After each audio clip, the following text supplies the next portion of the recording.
Court వివాదంలో ఉన్న ఇంటిని రిజిస్టర్ చేశారని నంద్యాల సబ్ రిజిస్ట్రార్ సత్తార్పై సస్పెన్షన్ వేటుపడింది. తమ ఇంటిపై కోర్టు స్టే ఆర్డర్ లేదని ఇంటి యజమాని కరీముల్లా తెలిపారు. తన అన్న దౌలా తప్పుడు ఫిర్యాదు చేశారని, దీనిపై విచారణ చేయకుండా సబ్ రిజిస్ట్రార్పై చర్యలు తీసుకున్నారని అన్నారు. తప్పుడు ఫిర్యాదు చేసినందుకు చర్యలు తీసుకోవాలని కరీముల్లా డిమాండ్ చేశారు.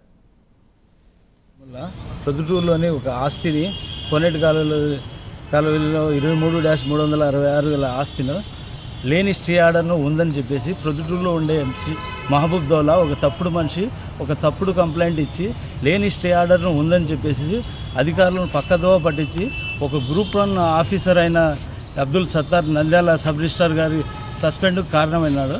అసలు దాంట్లో ఎలాంటి సస్పెన్షన్ ఆర్డర్, ఇది స్టే ఆర్డరే లేదు. దాంట్లో మేము పోయి ఇదే విషయాన్ని ఉన్నతాధికారులకు పోయి మొత్తం విన్నవించాము. మొత్తం వివరించి చెప్పారు.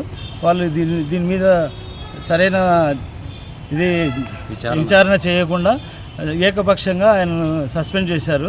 సో దీని మీద మళ్ళా సరిగా విచారించి దయవుంచి అధికారులు దీని మీద సరైన విచారణ చేసి ఈ మహబూబ్ దౌలా అనే అతనికి ప్రొద్దుటూరు సబ్ రిజిస్ట్రార్ రామదాసు మరియు డిఆర్పిఎన్ బాబు గారికి ప్రభుత్వము మరియు అధికారులు కఠిన చర్యలు చట్టపరంగా తీసుకోవాల్సిందిగా మేము డిమాండ్ చేస్తాం.